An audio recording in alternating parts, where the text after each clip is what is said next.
প্রথম ক্যাবিনেটের মিটিং করেছি। আমার সাথে মন্ত্রিসভায়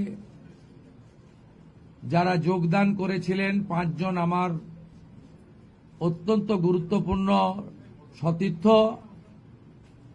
সম্মানীয় দিলীপ ঘোষ মহোদয়, সম্মানীয় অগ্নিমিত্রা পাল, সম্মানীয় অশোক কীর্তনিয়া, সম্মানীয় ক্ষুদিরাম টুডু, সম্মানীয় নিশীথ প্রামাণিক, তারা আজকের এই ক্যাবিনেটে গুরুত্বপূর্ণ ক্যাবিনেটে অংশগ্রহণ করেছেন।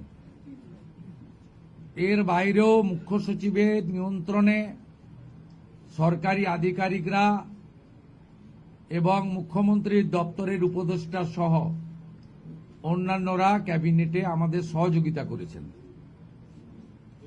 আমি গোটা রাজ্যের মানুষকে ডক্টর শ্যামাপ্রসাদ মুখার্জির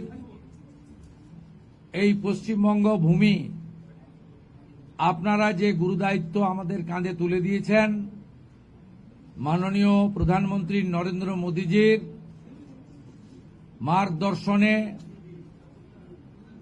এই ক্যাবিনেট সুশাসন, সুরক্ষা এবং ডবল ইঞ্জিন সরকারের যে চলার পথ রয়েছে, যা অন্যান্য 20টি রাজ্যে চলছে, সেই পথে অগ্রসর হবে। এটা আমি পশ্চিমবঙ্গের দলমত নির্বিশেষে, বর্ণ ধর্ম নির্বিশেষে বাংলার জনগণকে আশ্বস্ত করতে চাই। পলিটিক্যাল বার্তালাপ, সত্য ও বিতর্কের কণ্ঠস্বর।